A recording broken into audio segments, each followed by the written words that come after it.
Ο Ντεκάρτ είχε μία αιμονή με την έννοια του Θεού. Προσπαθούσε να ορίσει φιλοσοφικά το Θεό ως το πλέον ασφαλές διανοητικό εννόημα, ώστε να του κατοχυρώσει την αληθή ύπαρξή του. Είχε ταυτισμένο το Θεό με την αλήθεια, με την αγαθότητα, με την πατοδυναμία, με την θεϊκή φώτιση όπως έλεγε, και πίστευε φυσικά ότι όλα που δυνητικώς θα αποτελούσαν πλάνη ώστε να τον εξαπατούν, δεν θα μπορούσαν ποτέ, όπως με τον ιδιαίτερο τρόπο του γράφει, να προέρχονται από έναν αγαθό Θεό, ο οποίος ποτέ δεν θα μπορούσε να είναι πλανερός, ποτέ, όπως έγραφε, δεν θα μπορούσε να επιθυμήσει την εξαπάτησή του Ντεκάρτ. Ο Ντεκάρτ προσπαθεί λοιπόν να συλλάβει την έννοια του Θεού. Ο καρτεσιανός τρόπος της σύλληψης του Θεού είναι ιδιαίτερος. Ο Ντεκάρτ αναφέρεται στην ατελή του φύση. Λέει λοιπόν ότι μία ατελής φύση, όπως είναι ο ίδιος, δεν θα μπορούσε ποτέ να έχει ενσωματωμένη μέσα της, εν γενός, την υπέρτατη ιδέα της τελειότητος. Μία ατελής φύση δεν έχει πρόσβαση στην τελειότητα. Δεν θα μπορούσε, γιατί υπερβαίνει τα όρια της. Είναι σαφές αυτό, νομίζω μπορούμε όλοι να το καταλάβουμε. Ξεκινά δηλαδή από την παραδοχή της αδυναμίας του.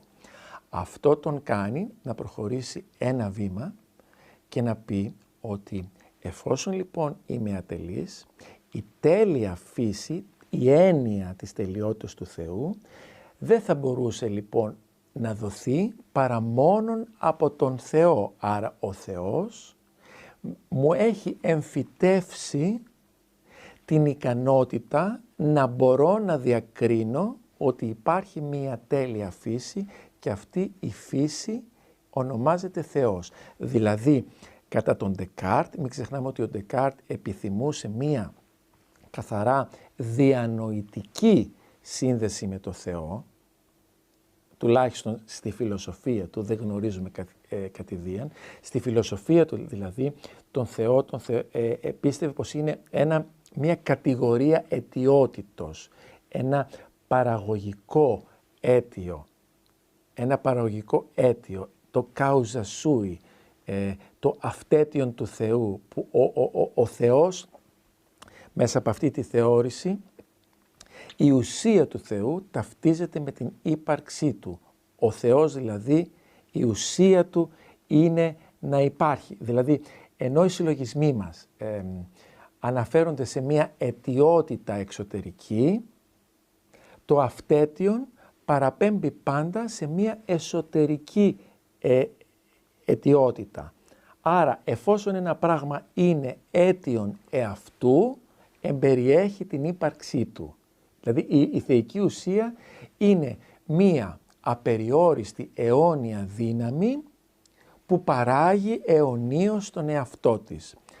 Αυτός είναι ο Θεός που πίστευε ο Ντεκάρτ και γι' αυτό το λόγο κίνησε πολύ μεγάλη αντίδραση θεολογική, γιατί δεν είχε τα ανθρωπομορφικά στοιχεία, δεν ήταν όλα τα θεολογικά στοιχεία της αποκάλυψης, δεν πίστευε ιδιαίτερο στην αποκάλυψη. Πίστευε ακριβώς σε αυτήν τη διανοητική ένωση του πνεύματός του με τον αυτέτιο causa sui Θεό, ο οποίος η ουσία του είναι να υπάρχει, δηλαδή ο Θεός κατά τον Ντεκάρτ φέρει μέσα του την αιτία της ύπαρξής του.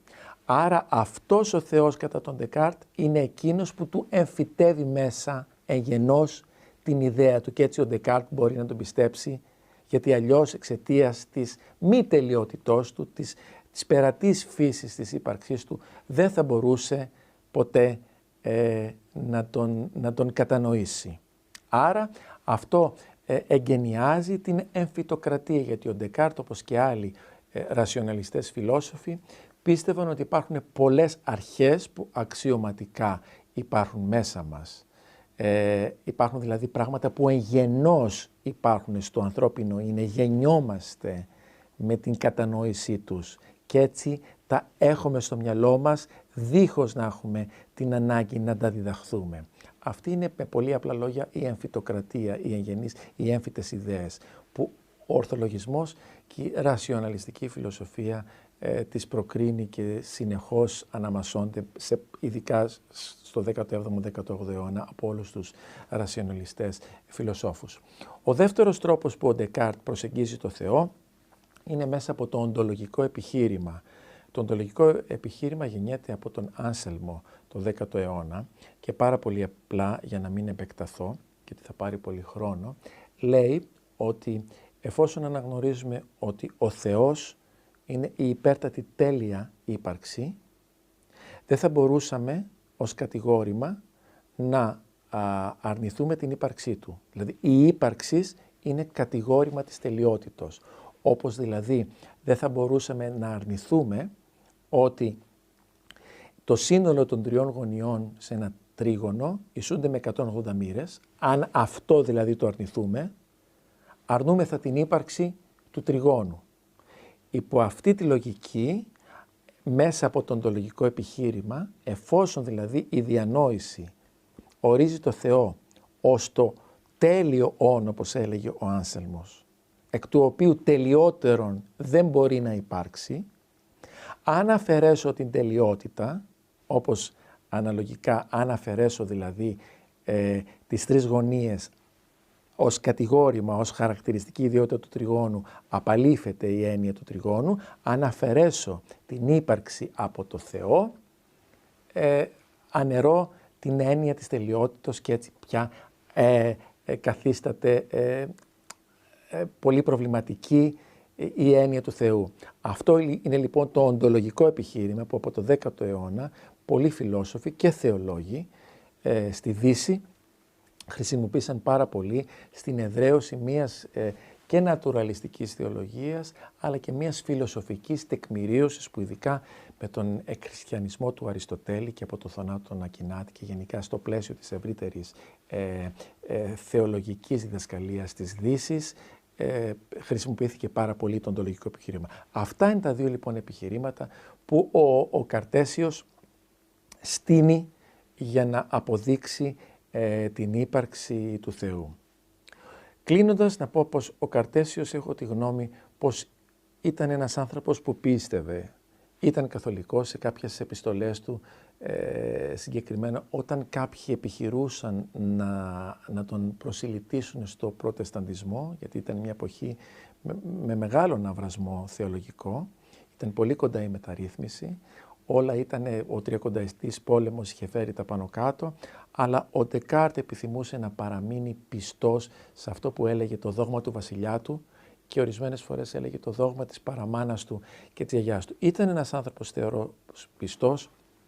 Αυτό που τον καθιερώνει ίσως σαν τον πατέρα της νεότερης φιλοσοφίας ήταν η βαθύτερη του πεποίθηση πως κάποια στιγμή η επιστημονική πρόοδος θα έπρεπε να αποκοπεί από τη θεολογία, από τη θρησκεία. Έπρεπε η επιστήμη να βρει παράλληλα το δρόμο της, η φυσική, τα μαθηματικά, η ιατρική να μην έχει πια την κυριαρχική επέμβαση, την εξουσία που είχε μέχρι τότε, μέχρι το Μεσαίωνα, η Ρωμαιοκαθολική Εκκλησία, προσπαθώντας να θέσει υπό αμφισβήτηση κάθε τι που κατά τη γνώμη της ήταν ενάντια στο δόγμα.